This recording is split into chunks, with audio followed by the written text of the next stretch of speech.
तर स्टार्टिंग करूया आजच्या आपल्या लेक्चरला.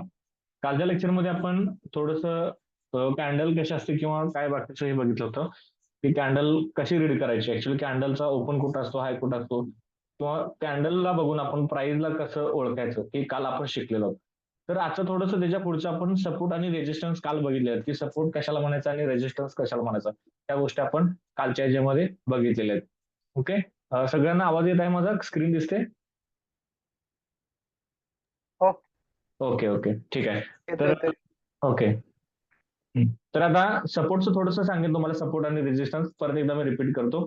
तर ज्यावेळी प्राइस एखाद्या याच्यावरून किंवा समजा ही प्राइस आहे, तर आता ह्याला प्राइस म्हटलं जातं. जे असं मोमेंटम होते किंवा जो हा मोमेंटम होतो याला प्राइस म्हटलं जातं. कारण हे तुम्हाला दिसतंय बघा की 42,000 पासून 43,000 पर्यंत जाणे किंवा 43 पासून परत खाली 42,000 पर्यंत येणे, याला प्राइस म्हटलं जातं. तर ही प्राइस आहे, ह्याला ह्याच्या मोमेंटम नुसार कसं असतं की एखाद्या विशिष्ट ठिकाणपासून, म्हणजे जर समजा प्राइस 42,000 पासून खाली येत असेल 43,000 कडे, सॉरी 43,000 कडून 42,000 कडे येत असेल आणि ती खालून वरती ज्यावेळी रिव्हर्स होते, तर ज्यावेळी तो स्विंग बनतो त्याला सपोर्ट म्हटलं जातं. आणि ज्यावेळी खालून वरती प्राइस जात असते तिथून खाली प्राइस रिव्हर्स होते, ज्यावेळी जो स्विंग बनतो त्याला रेजिस्टन्स म्हटलं जातं.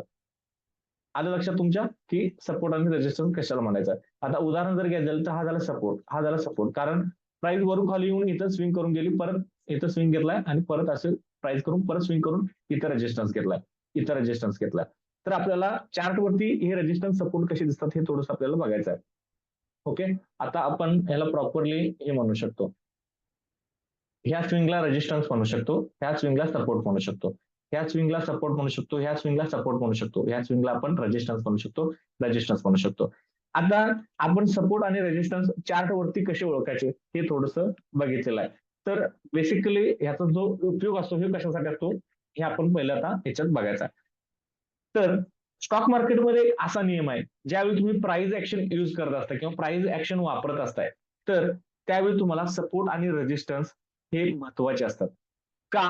कारण ज्या ठिकाणी रेजिस्टन्स असेल, नेक्स्ट टाइमला ज्यावेळी प्राइस तिथं जाईल, तर तिथून खाली प्राइस रिव्हर्स होण्याचे चान्सेस जास्त असतात. बरोबर. आता उदाहरण जर घ्यायचं झालं तर तुम्हाला तुम्ही चार्टवरती डायरेक्टली दाखवेल, त्यामुळे तुम्हाला लगेच ते लक्षात येईल. ओके. आता माझी सपोर्टची लेवल समजा सपोज मी इथे पकडून चालतो. ओके. आता तुम्हा सगळ्यांची तुमच्या डोळ्याला दिसत असेल, बरोबर आहे. ती प्राइस वरून खाली अशी येत आहे आणि इथं एक सपोर्ट घेतलाय, परत अशी प्राइस वरती जाऊन परत इथं आलेली, परत एक सपोर्ट घेतलाय, परत एक सपोर्ट घेतला आणि परत अशी प्राइस वरती करून परत अशी गेलेली आहे. ओके. तर आता आपल्यासाठी काय झालं की स्ट्रॉंग सपोर्ट हा झोन तयार झालेला आहे. ओके. म्हणजे काय, तर इथे एक स्ट्रॉंग आपल्यासाठी सपोर्ट झोन तयार झालेला, म्हणजे हा सपोर्ट आहे.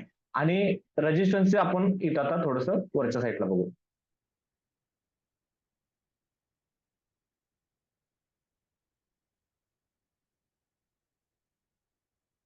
ओके.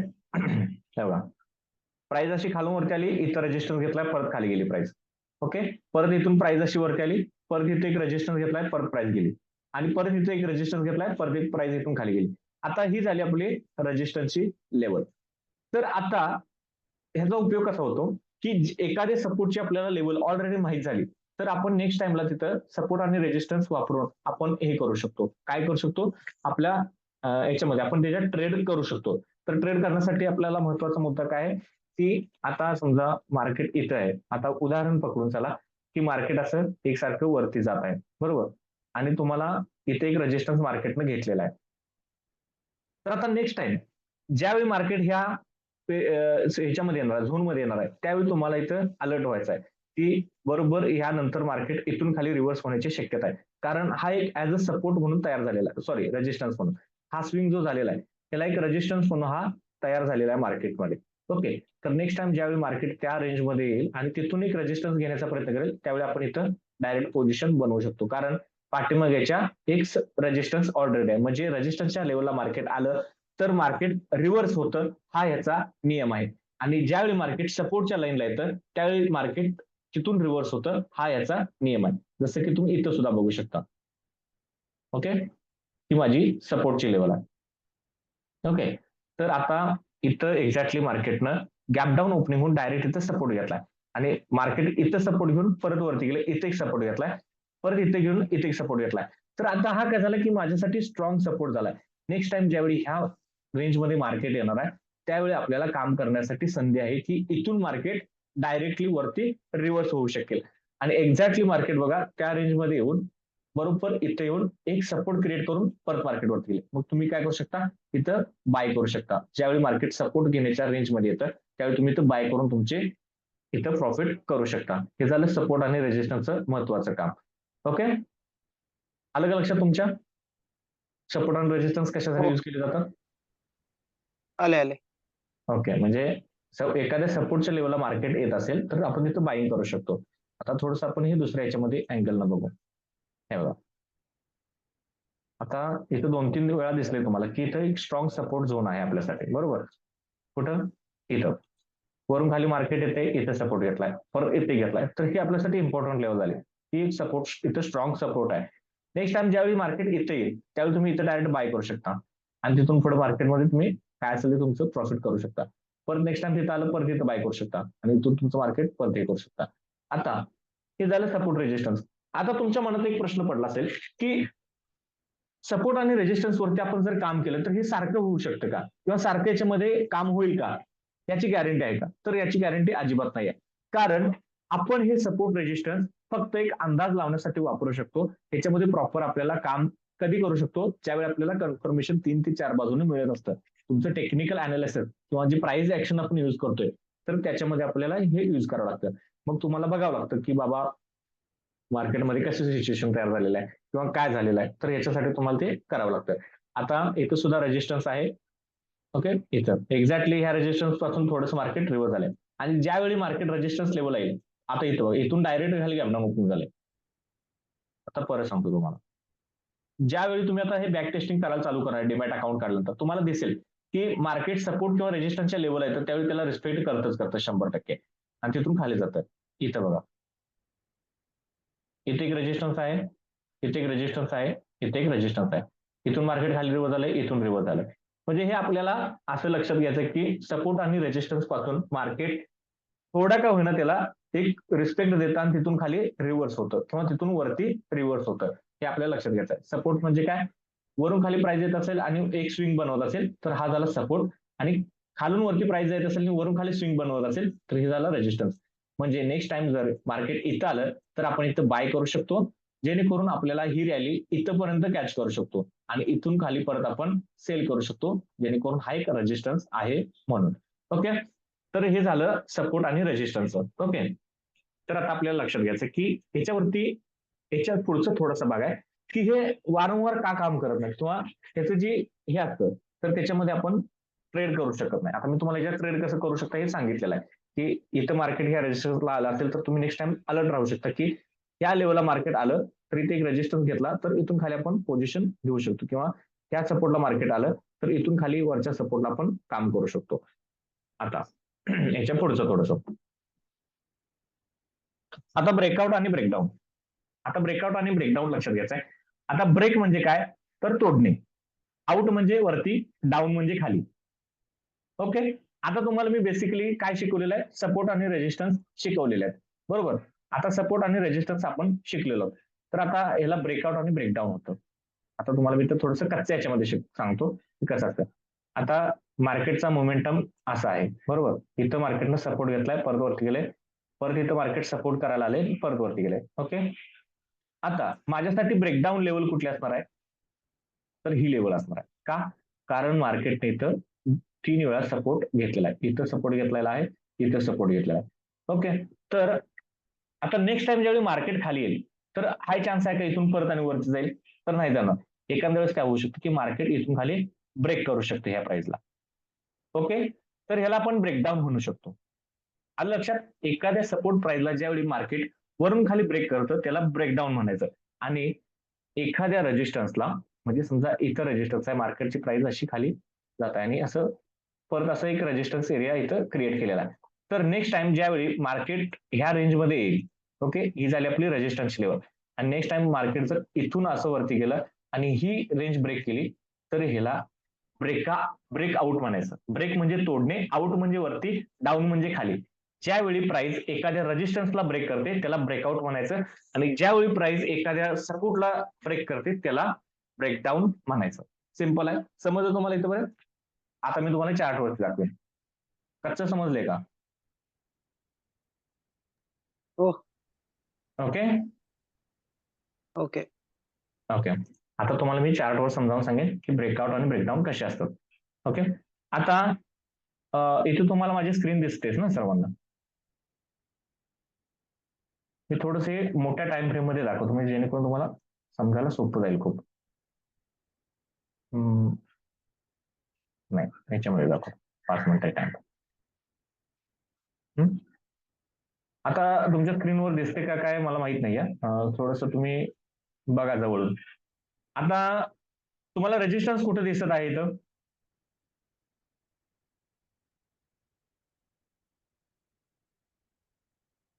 हा रेजिस्टन्स आहे का?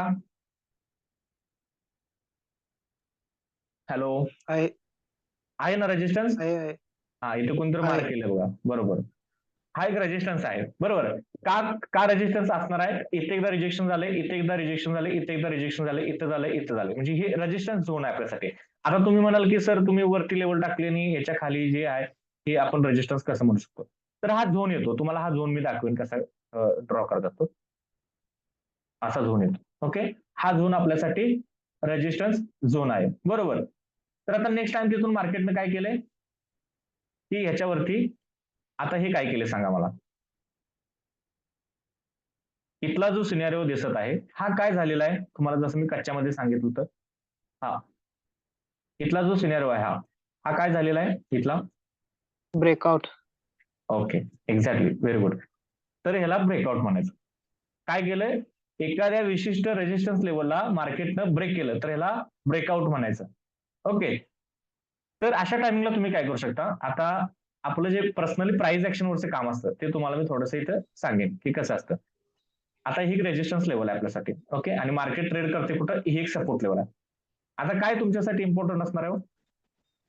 इथे एक सपोर्ट लेवल आहे, इथे एक सपोर्ट लेवल आहे, ही एक रेजिस्टन्स लेवल आहे, ही एक रेजिस्टन्स लेवल. म्हणजे आपल्यासाठी 2 लेवल ह्या क्लिअर आहेत. ह्याच्यामध्ये मार्केट आहे. आता नेक्स्ट टाइम मार्केट काय करू शकतं? याच्यामधून ट्रेड करत करत करत असं वरती जाऊ शकतं आणि इथून खाली येऊ शकतं. इथून खाली येताच क्षणी काय करू शकता? इथून तुम्ही सेल करू शकता खालच्या साईडला. बरोबर आहे. आणि समजा इथून मार्केट असं वरती जात असेल, इथं सपोर्ट घेतल्यानंतर इथं तुम्ही बाय करू शकता. एक सिंपल थिंग आहे. म्हणजे याच्यामध्ये तुम्ही दोन्ही साईडनं काम करू शकता. तर आता आपल्याला काय करायचं आहे? ज्यावेळी अशा लेवलला ब्रेकआउट किंवा ब्रेकडाऊन येतो त्यावेळी आपण सुद्धा याच्यात काम करू शकतो. उदाहरण जर घ्यायचं झालं तर इथं बघू शकता की मार्केट बरोबर ह्या रेंजमध्ये आलेला आहे आणि एखादा रेजिस्टन्स जर तोडत असेल तर त्याला ब्रेकआउट म्हणायचं. तर आता हा रेजिस्टन्स इथला तोडलाय तर तुम्ही इथं पोझिशन बनवू शकता. म्हणजे कुठं? इथं तुम्ही बाय करू शकता डायरेक्टली. का? कारण हा प्रिव्हियस जो रेजिस्टन्स आहे म्हणजे जो मागचा रेजिस्टन्स आहे हा मार्केटनं तोडलेला आहे. तर ह्याचा अर्थ काय की ग्रीन कॅन्डल दिसतात तर बायर स्ट्रॉंग आहेत किंवा बायर मार्केटमध्ये जास्त आले त्यामुळे इथला रेजिस्टन्स तुटलेला आहे. तर आपण इथं बाय करू शकतो आणि तुमचं टार्गेट नेक्स्ट तुम्ही कसं डिसाईड करायचं हे तुम्हाला मी सांगेन. ओके. तसंच आता तुम्हाला ब्रेकडाऊनचं उदाहरण देतो मी.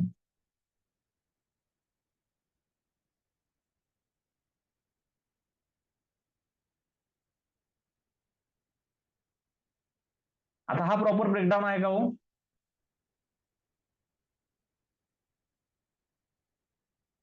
हॅलो, झोपलाय का काय? नाही ना? इथे ब्रेकडाऊन कुठला दाखवा मला थोडा. तुमच्या इथला ड्रॉ करायचं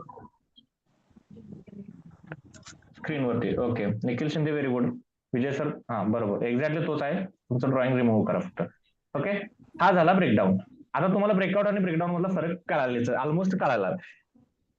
एखाद्या सपोर्टला हा सपोर्ट आहे, बरोबर आहे. इथं सपोर्ट आहे, इथं सपोर्ट आहे, परत एक सपोर्ट झोनच आहे आपल्यासाठी, इथे एक सपोर्ट आहे. तर वरून खाली ज्यावेळी ब्रेक करते प्राइस त्याला ब्रेकडाऊन म्हणायचं. ओके. आता ब्रेकआउट आणि ब्रेकडाऊनचे नियम सांगतो. जसं की मी सपोर्ट आणि रेजिस्टन्सचे तुम्हाला नियम सांगितले की एखाद्या विशिष्ट ठिकाणी सपोर्ट किंवा रेजिस्टन्स असेल तर तिथून मार्केट रिव्हर्स होण्याचे चान्सेस जास्त असतात. तसंच ब्रेकडाऊन मध्ये काय असतं की एखाद्या सपोर्ट किंवा रेजिस्टन्सला मार्केट ब्रेकआउट किंवा ब्रेकडाऊन देतं त्यावेळी जास्त मोमेंटम करण्याची शक्यता असते. आपण तिथं ट्रेडिंग करू शकतो किंवा तिथं ट्रेड आपण घेऊ शकतो. ओके. हा याचा नियम आहे. तिथून पुढे आपल्याला मोमेंटम मिळतो. हा याचा नियम आहे. ओके. तर अशा टायमिंगला आपण काय करतो की मार्केटच्या ट्रॅपमध्ये येतो. ट्रॅपमध्ये म्हणजे कशात आपण फसून जातो तिथं. ओके, म्यूट करा तुमचा आवाज येतोय. ओके, मार्केटच्या ट्रॅपमध्ये आपण फसतो. तर अशा टायमिंगला आपल्याला काय करायचं आहे की थोडीशी सावधानता बाळगायची आहे. काही करायचं नाही, फक्त सावधानता आपल्याला थोडीशी बाळगायची आहे. तुमचं सपोर्ट किंवा रेजिस्टन्स तुम्ही ड्रॉ करून घेतले. ओके, आता समजा मला ह्या दिवशी काम करायचं आहे. आता मार्केट इथं सध्या आजचा हा क्लोजिंग आहे मार्केटचा, बरोबर. तुमच्यासाठी महत्वाचं काय आहे की इथे एक रेजिस्टन्स लेवल तुम्हाला इथे दिसत आहे आणि मार्केट इथे एक सपोर्ट लेवल तुम्हाला दिसत आहे. मार्केट याच्यामध्ये मुवमेंटम करते. आता तुम्हाला याच्यामध्ये कसं काम करू शकता, तर एखाद्या वेळेस ह्या रेजिस्टन्सला ब्रेकआउट करतात. आता इथं काय झालंय की तुम्हाला एक माहित होतं की इथे एक रेजिस्टन्स आहे, इथून मार्केट खाली रिव्हर्स होईल, मी इथं काम करू शकेन, इथून खालची रॅली इथं पण कॅच करायला. पण ऍक्च्युली मार्केटने ही लेवल तोडली. तर अशा वेळी काय करायचं, तुम्हाला ज्यावेळी ब्रेकआउट होईल, तर त्यावेळी काय होतं की हा ब्रेकआउट एकदा फेल्युअर येतो. ब्रेकआउट फेल्युअर म्हणजे काय, ब्रेकआउट देणार मार्केट. आता समजा इथं ब्रेकआउट केलाय आणि तुम्ही इथं पोझिशन घेतली, तुमचं टार्गेट इथपर्यंत मिळाले, म्हणजे जवळजवळ तुम्हाला 20 पॉईंट, एक 100-150 पॉईंट इथं मिळाले आहेत मार्केटमध्ये. 292 पॉईंट, 292 पॉईंट इथं तुम्हाला ऑलरेडी मिळाले. समजा इथे एंट्री घेतली तुम्ही एखाद्या रेजिस्टन्सला हे करू, ब्रेक करू. तर आता काय करायचं तुम्हाला, इथं तुम्हाला सगळ्यांना दिसतं की रेजिस्टन्स आहे, बरोबर. एक मिनिट,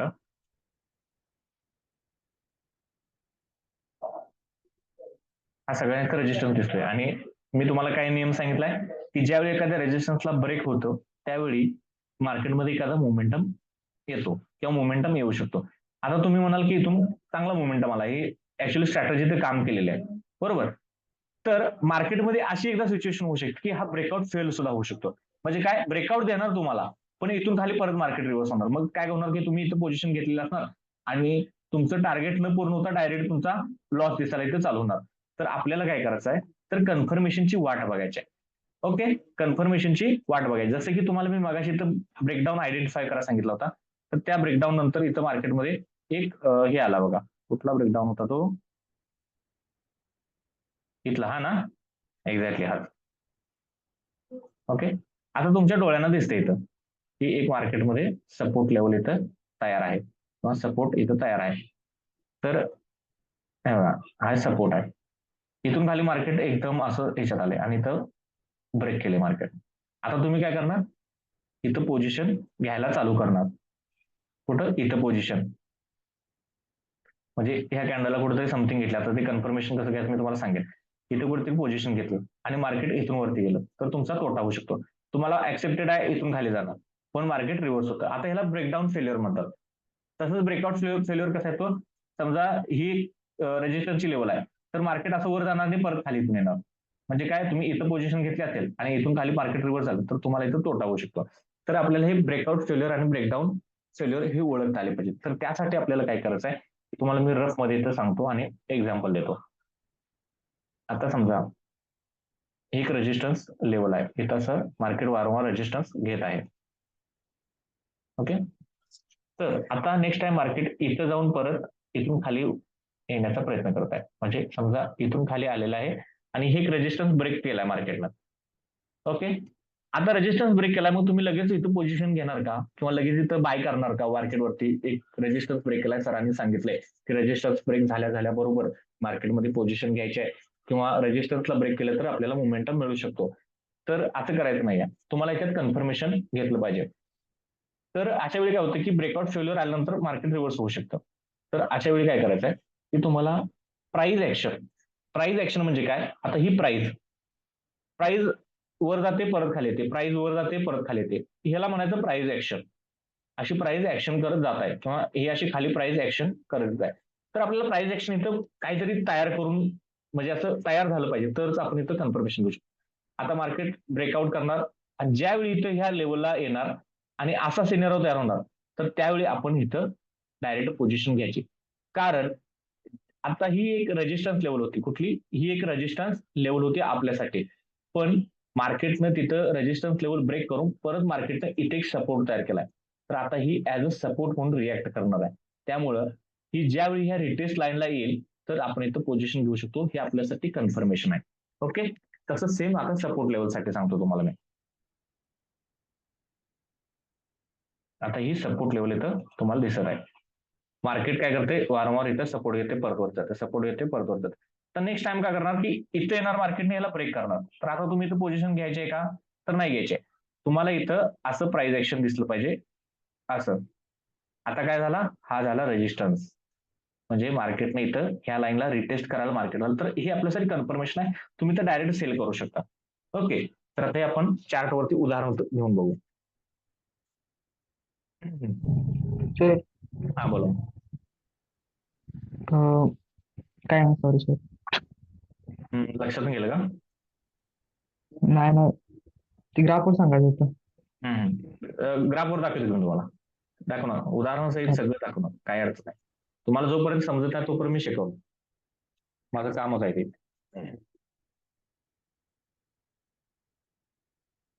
तर मी ते एक्झाम्पल ओढतो, थांबा एक मिनिट.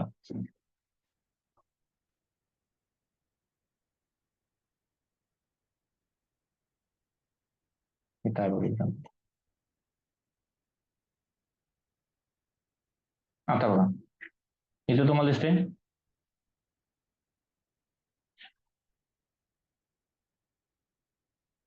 इथं 2 वेळा तसं सिच्युएशन झालेलं आहे.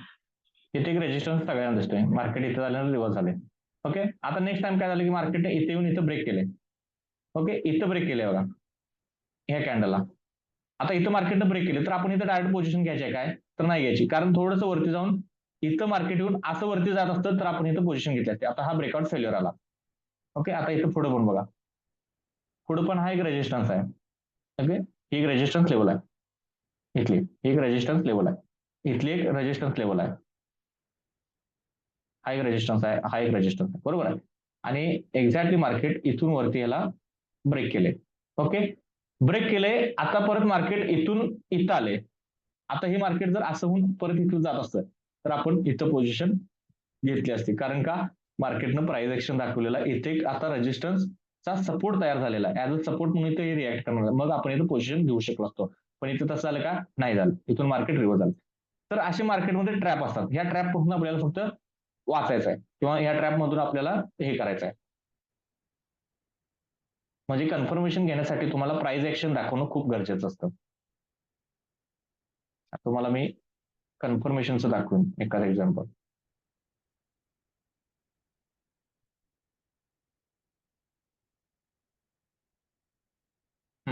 इथे आहे बघा, परफेक्ट एक्झाम्पल इथं आहे. आता सगळ्यांना रेजिस्टन्स दिसतोय, इथे एक, इथे एक, इथे एक, इथे एक आणि इथे एक. ओके, नेक्स्ट टाइम काय झालं, इथं ब्रेकआउट झालं बघा.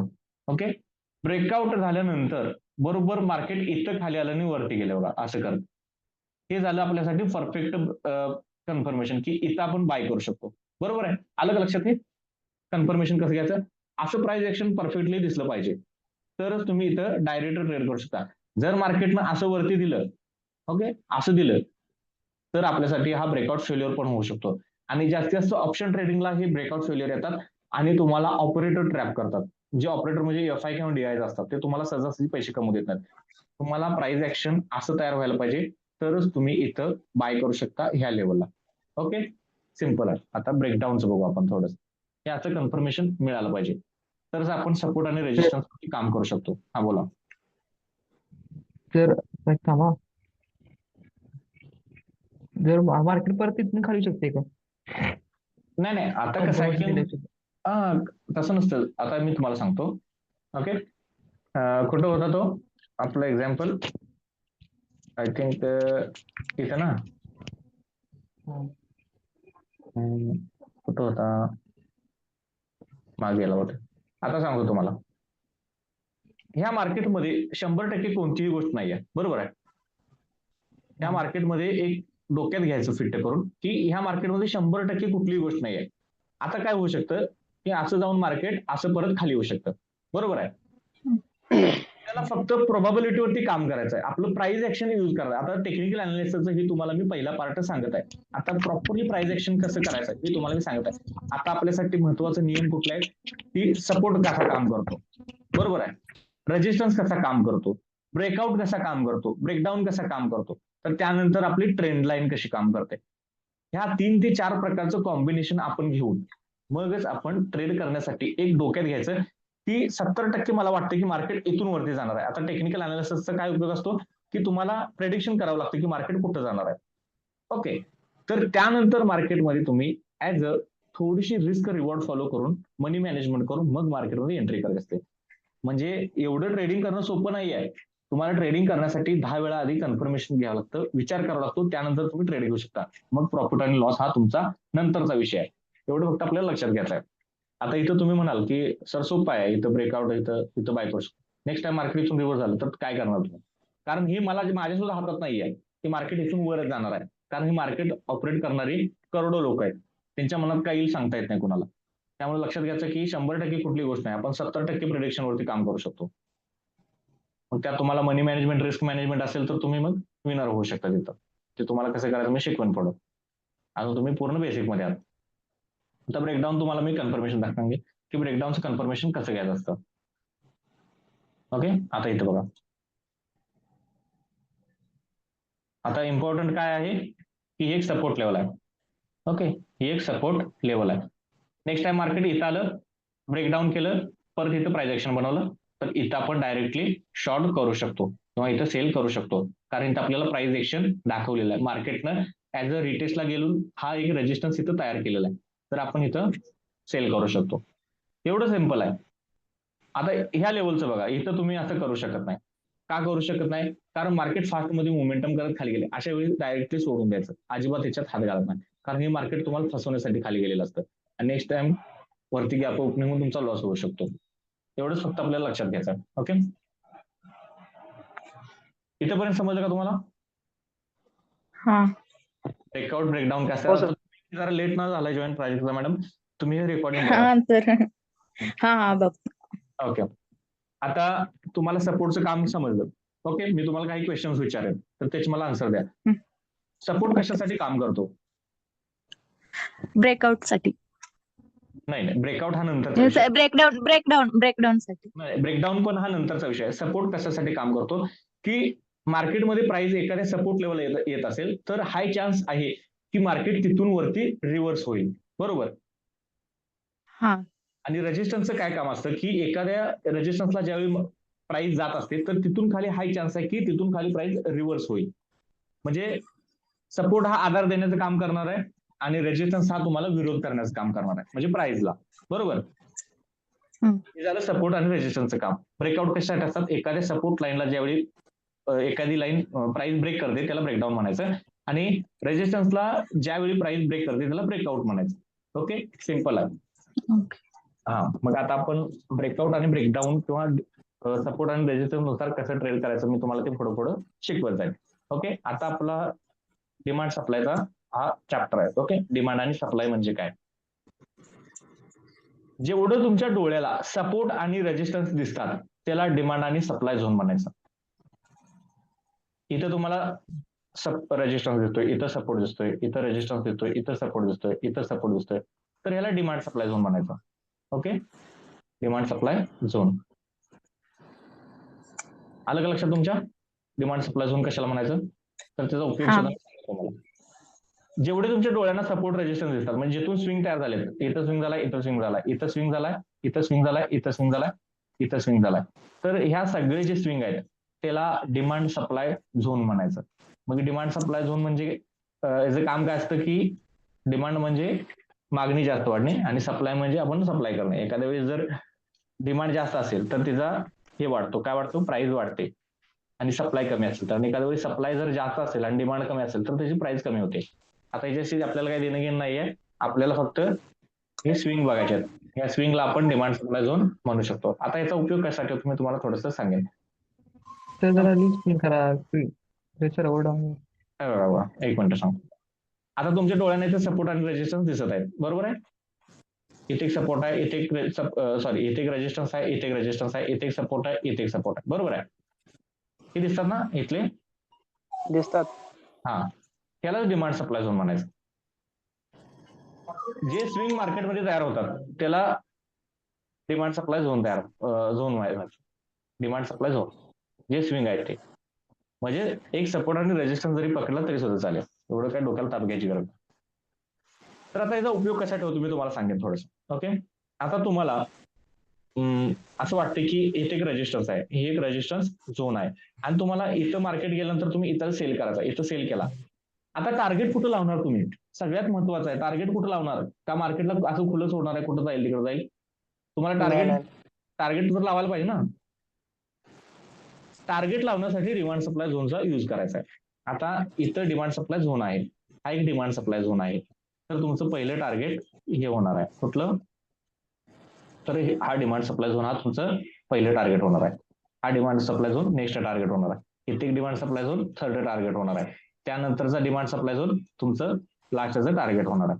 म्हणजे असं आपण टार्गेट लावण्यासाठी डिमांड सप्लाय झोनचा यूज करू शकतो. मग कुठली स्ट्रॅटेजी तुम्हाला शिकवली तर त्या स्ट्रॅटेजीने तुम्हाला सांगितलं की बाय कर, तुमचं टार्गेट हे तुमच्या नेक्स्ट डिमांड सप्लाय झोनवरती असेल. आता सपोज इथं पकडून चाला, आजच्या मार्केटमध्ये मी तुम्हाला सांगतो. ओके, आता समजा मी इथं बाय करून ठेवलेला आहे. इथं समजा मी बाय केले का, इथं मला एक इथंच हे दिसतोय, याचा एरिया दिसतोय कुठला, सपोर्ट एरिया. तर मी इथं बाय करून ठेवले. आता माझं टार्गेट होणार कुठलं? तर माझं टार्गेट होणार नेक्स्ट डिमांड सप्लाय झोन इथला, त्यानंतरचा नेक्स्ट हा, आणि त्याच्यानंतरचा नेक्स्ट हा इथला, इथे हे पण डिमांड सप्लाय झोनच आहे इथला, त्यानंतरचा हा. म्हणजे असे वेगवेगळे तुम्हाला डिमांड सप्लाय झोन आयडेंटिफाय करून तुम्ही टार्गेट ठेवू शकता. आता तुम्ही म्हणाल सोपं आहे की इथून इथपर्यंत मार्केटची रॅली कॅप्चर केली आपण, पण ह्या डिमांड सप्लाय झोनवरून रिव्हर्स होऊ शकतं, इथून रिव्हर्स होऊ शकतं, कारण इथे सपोर्ट रेजिस्टन्स आहेत ना पाठीमागं डिमांड सप्लाय झोन. हा, त्यामुळे आपण एवढं हे होल्ड करू शकत नाही. अलग लक्षात तुमच्या, एवढं हे होल्ड करू शकत नाही. मग त्यामुळे तुम्हाला हे फर्स्ट टार्गेट, हे दुसरं टार्गेट, हे तिसरं टार्गेट, हे चौथं टार्गेट, असं तुम्हाला स्टॉप लॉस ट्रेल करत आणावं लागतो. ओके, इथंपर्यंत सगळ्यांना क्लिअर आहे का हो? आहे. आहे म्हणजे काही डाऊट नाही. ओके, कोणाला काही डाऊट आहे विचारू शकता, 4 मिनिटं राहिलेले आपल्याकडे. नाही नाही हा, समजलं ना एवढं? आता हे झालं टेक्निकल अनालिसिसचं आपले जे टूल्स होते, त्यामध्ये support, resistance, breakout, breakdown.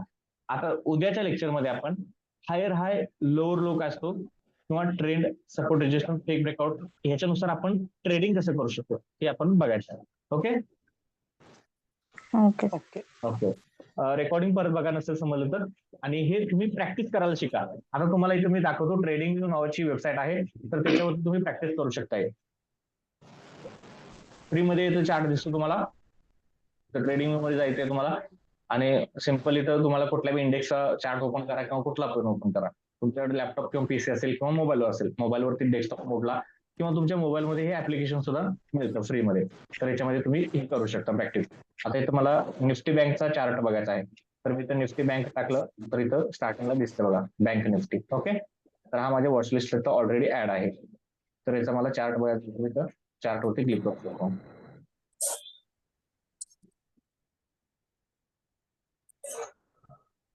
Okay, आता याच्यात पण सेम चार्ट आहे. इथं असं तुम्ही रेजिस्टन्स, सपोर्ट कुठे आहेत, त्यानुसार इथून एंट्री मिळाली, इथंपर्यंत असं टार्गेट आहे, असं तुम्ही हे प्रॅक्टिस करू शकता. असं असतो हे सगळं तुम्हाला इथं इथं अगदी ह्याच्या फ्रीमध्ये बघायला मिळेल, जर तुमचं डिमॅट अकाउंट नसेल तर. आणि डिमॅट अकाउंट नसेल तर वेल अँड गुड, काही प्रॉब्लेम नाही, चालेल. झिरो दाखवते ना ट्रेडिंग वे? आहे की ट्रेडिंगचा चार्ट झिरो झाला पण आहे. मला कुठला सूट होतो त्याच्यावरती तुम्ही वापरा तो. सर नाही, झिरोदाला वापरतो. बोला की. मला काय पोरं म्हणते की ट्रेडिंग मला काय सेटिंग केली की आपला धावते की कुठं मार्केट बाय करायचं, कुठं सेल करायचं. नाही, ते इंडिकेटर्स असतात सर. आता असे भरपूर मार्केटमध्ये इंडिकेटर्स आहेत अवेलेबल. आता तुम्हाला सांगतो, हा इंडिकेटर लावलेला आहे बघा ऑलरेडी.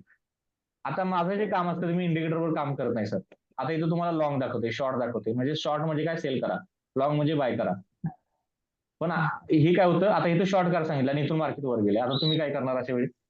समजा इथं तुम्ही सेल केलेला आहे, बरोबर आहे, इथे शॉर्टचा सिग्नल तुम्हाला दिलेला आहे इंडिकेटरनं इथं, म्हणजे यात पण बरोबर. काय 100% नाही. इंडिकेटर मग सगळ्यांनी पैसे कमवले असते की इंडिकेटरवर काम होत असतं तर.